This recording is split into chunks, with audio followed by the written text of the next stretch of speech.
कहते हैं। हर औरत का सबसे बड़ा संघर्ष उसका अपना घर होता है। शादी से पहले वह अपने मायके की लाडली होती है, लेकिन ससुराल में कदम रखते ही उसकी परीक्षा शुरू हो जाती है। ये कहानी एक बहू की है जिसने अपने आत्मसम्मान की लड़ाई लड़ी, अपमान सहा, छल और साजिशों का शिकार बनी, लेकिन आखिर में उसने अपनी सूझबूझ और हिम्मत से सबको एक ऐसा सबक सिखाया जिसे कोई कभी नहीं भूल सका। पूजा एक मध्यम वर्गीय परिवार की पढ़ी लिखी लड़की थी। उसकी शादी बड़े धूमधाम से दिल्ली के एक नामी परिवार में हुई। पति समीर एक मल्टीनेशनल कंपनी में अच्छे पद पर था।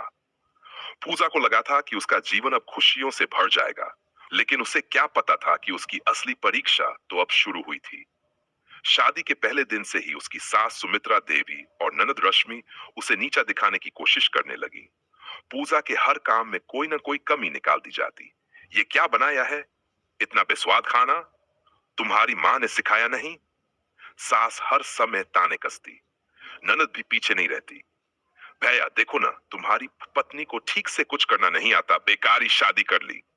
समीर ये सब सुनकर चुप रहता। उसने कभी अपनी माँ का विरोध नहीं किया और पूजा को समझाने लगा, तुम्हें उनके हिसाब से चलना होगा, समय के साथ सब ठीक हो जाएगा। लेकिन पूजा के लिए यह आसान नहीं था। पूजा को ससुराल आए अभी कुछ ही महीने हुए थे, लेकिन उसे ऐसा लग रहा था जैसे बरसों से वह किसी जंजीर में जकड़ी हुई हुई हो। उसका हर दिन तानों, अपमान और तकलीफों से भरा होता। सास ननद की साजिशें दिन ब दिन बढ़ती जा रही थी और समीर अब धीरे धीरे उसकी बातों पर ध्यान देना बंद कर चुका था। एक सुबह पूजा ने देखा कि सास और नंद रश्मि रसोई में फुसफुसाकर कुछ बात कर रही थी। जैसे ही पूजा अंदर आई, दोनों चुप हो गई और उसे घूरने लगी। सास ने गहरी सांस ली और कहा, आज से पूरा घर तुम्हारे हाथ में है, हमें आराम चाहिए, तुम सब कुछ करोगी। पूजा ने सिर झुका लिया और काम में लग गई। लेकिन यह कोई साधारण दिन नहीं था। सास ननद ने पहले से ही योजना बना रखी थी कि आज वह जो भी करेगी उसमें कोई न कोई कमी निकालकर उसे बदनाम किया जाएगा। जब पूजा ने चाय बना कर दी तो सास ने पहले ही चुस्की लेते हुए गुस्से से कप पटक दिया। ये क्या है? जहर घोल दिया इसमें। रश्मिनी ने भी मां का साथ देते हुए कहा, भाभी अगर चाय बनानी नहीं आती तो कह दो, हमें क्यों सता रही हो। पूजा को समझ नहीं आया कि गलती कहां हुई, लेकिन वह चुपचाप अपनी बेइज्जती सहती रही। उस दिन दोपहर में सास ने पूजा को पूरे घर की सफाई करने को कहा। पूजा जब रसोई साफ कर रही थी तभी सास और रश्मि ने आपस में बात की, आज इसे सबके सामने बदनाम कर देंगे। उन्होंने चुपके से पूजा की सास का सबसे महंगा बर्तन कचरे में डाल दिया और फिर पूरे घर में हंगामा कर दिया। अरे, मेरी चांदी की परात कहां गई? सास ने रोने का नाटक किया। बहू ने जरूर इसे छोड़ी करके अपने मायके भेज दिया होगा। पूजा हैरान रह गई। उसे कुछ समझ नहीं आया कि ये इल्जाम अचानक कहां से आ गया। वह रोते हुए सफाई देने लगी। मान जी, मैंने कुछ नहीं किया। लेकिन समीर घर आया तो सास ने तुरंत रोना शुरू कर दिया। तेरी पत्नी हमें लूट कर ले जाएगी बेटा, ये लड़की हमारे लिए अभिशाप है। समीर का चेहरा गुस्से से भर गया। उसने पूजा को घूरते हुए कहा, तुम इतना गिर जाओगी सोचा नहीं था। पूजा अंदर तक टूट गई लेकिन उसने कुछ नहीं कहा। एक दिन पूजा किचन में काम कर रही थी, तभी रश्मि जोर जोर से चिल्लाने लगी, माँ देखो भाभी ने मुझे धक्का दे दिया। पूजा भाग कर आई तो देखा कि रश्मि जमीन पर बैठकर पैर पकड़कर रो रही थी। सास ने तुरंत पूजा पर चिल्लाते हुए कहा, तू हमारी बेटी को मार रही है, घर से निकल जा। पूजा कांप उठी। ये तो सरासर झूठ था। उसने रश्मि को छुआ तक नहीं था। लेकिन समीर ने बिना कुछ सोचे पूजा को गुस्से से घूरते हुए कहा, अगर तुमने दोबारा ऐसी हरकत की तो अच्छा नहीं होगा। पूजा अंदर ही अंदर घुट रही थी। वह समझ नहीं पा रही थी कि आखिर उसकी गलती क्या है। पूजा के खिलाफ साजिशें बढ़ती जा रही थी। पहला दिन, पूजा के खाने में जानबूझकर ज्यादा नमक डाल दिया गया और फिर समीर से कहा गया, देखो इसे तुम्हारी सेहत की कोई परवाह नहीं। दूसरा दिन, पूजा के कपड़े धोते समय किसी ने उसके कपड़ों पर ब्लीच डाल दिया और फिर कहा गया, इतनी लापरवाह लड़की घर बर्बाद कर देगी। तीसरा दिन, रश्मि ने पूजा के फोन से उसकी मां को गालियां दी और फिर कहा, भाभी ने खुद कहा कि सासू मां से तंग आ चुकी है। सास ने चुपके से पूजा की अलमारी में नकली गहने रख दिए और फिर शोर मचाया, ये तो हमें लूटने की प्लानिंग कर रही है।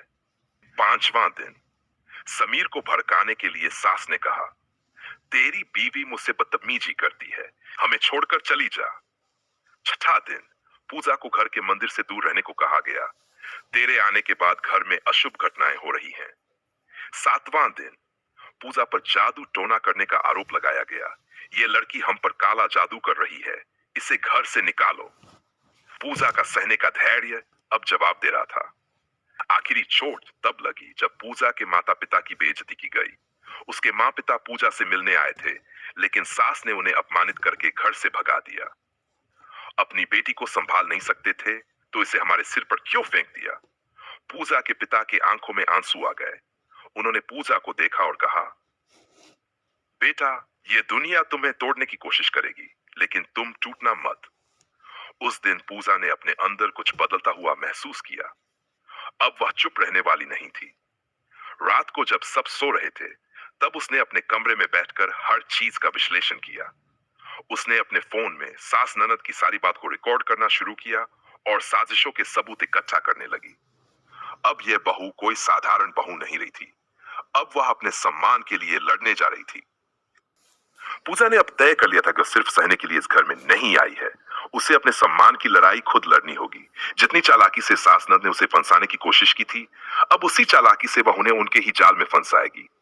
लेकिन यह लड़ाई आसान नहीं थी, क्योंकि समीर अभी भी अपनी मां और बहन के प्रभाव में था। रात के अंधेरे में जब पूरा घर सो रहा था, पूजा ने अपने कमरे में बैठकर हर उस बात को याद किया जो उसके साथ हुई थी। उसने अपनी मोबाइल रिकॉर्डिंग को सुना, जहां उसकी सास और ननद उसे घर से निकालने की योजना बना रही थीं। अब उसे और सबूत चाहिए थे। अगले कुछ दिनों तक पूजा ने अपने बातचीत को रिकॉर्ड करना शुरू किया। जब भी सास और ननद समीर को भड़काने की कोशिश करती, पूजा चुपचाप मोबाइल रिकॉर्डिंग चालू कर देती। धीरे धीरे उसके पास कई सबूत जमा हो गए, जहां यह साफ था कि सास ननद साजिशें रच रही थीं।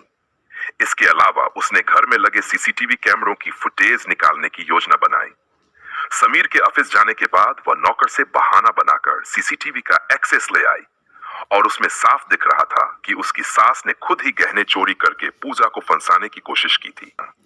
एक दिन सास ने फिर से पूजा पर इल्जाम लगाया, तू घर का सामान चुरा रही है, हमें लगता है तेरा कोई और चक्कर चल रहा है। समीर तुरंत गुस्से में आ गया और पूजा पर चिल्लाने लगा, तुम अब हर हद पार कर रही हो। लेकिन इस बार पूजा चुप नहीं रही। उसने अपना फोन निकाला और कहा, अगर आपको सच जानना है तो इसे सुनिए।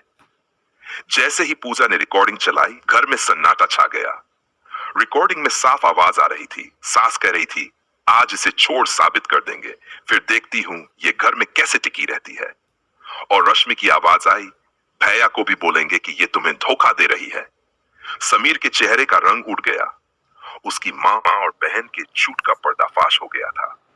सास ने जल्दी से खुद को संभालते हुए कहा, ये झूठ है, ये तो इसने एडिट करके बनाया होगा। तभी पूजा ने दूसरा वार किया। उसने लैपटॉप खोला और सीसीटीवी फुटेज चला दी।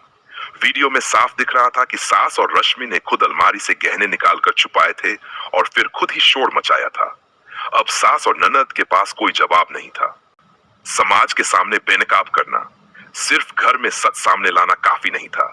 सास और ननद ने समाज में पूजा की छवि खराब कर दी थी। इसलिए पूजा ने अगला कदम उठाया। उसने इन सब सबूतों के साथ एक कानूनी नोटिस तैयार कराया और समाज में खुलासा करने का फैसला किया। रात के खाने के समय पूजा ने अपना आखिरी दांव खेला। उसने घर के बाकी सदस्यों और रिश्तेदारों को बुलाकर कहा, आज मैं इस घर की सच्चाई सबके सामने लाना चाहती हूँ। फिर उसने धीरे धीरे सारे सबूत दिखाने शुरू किए। रिश्तेदारों की आंखें फटी रह गई। सबने सास और ननद को जमकर फटकारा। समाज में भी यह खबर फैल गई कि सास और ननद ने कैसे पूजा को झूठे आरोपों में फंसाने की कोशिश की। पूजा ने समीर की तरफ देखा। तुमने हमेशा अपनी मां और बहन की बातों पर भरोसा किया, लेकिन मेरी सच्चाई देखने की कोशिश तक नहीं की। अब मैं इस घर में नहीं रहूंगी। समीर ने उसे रोकने की कोशिश की। पूजा, मुझे माफ कर दो, मुझे गलती समझ आ गई। लेकिन पूजा ने ठान लिया था कि वह अब खुद के सम्मान के लिए खड़ी होगी। उसने अपना सामान पैक किया और कहा, जहां सम्मान नहीं वहां रहने का कोई मतलब नहीं। जैसे ही पूजा ने घर छोड़ा, पूरा परिवार टूट गया। समीर अपनी मां और बहन से नफरत करने लगा। समाज में सास और ननद की बदनामी हो गई और पूजा ने अपनी नई जिंदगी की शुरुआत की।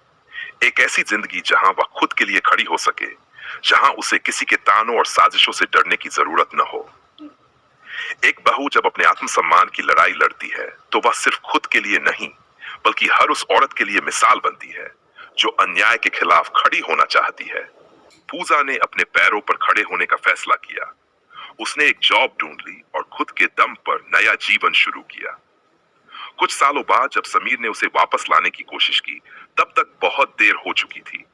पूजा ने अपने आत्मसम्मान को सबसे ऊपर रखा और कभी पीछे मुड़कर नहीं देखा।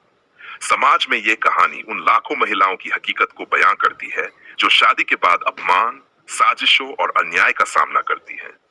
लेकिन पूजा ने यह साबित कर दिया कि अगर एक औरत चाहे, तो वह हर अन्याय के खिलाफ खड़ी हो सकती है और अपनी पहचान खुद बना सकती है। कभी किसी के अपमान को अपनी नियति मत बनने दो, क्योंकि हर औरत के अंदर एक शक्ति छुपी होती है, जो समय आने पर किसी को भी सबक सिखा सकती है।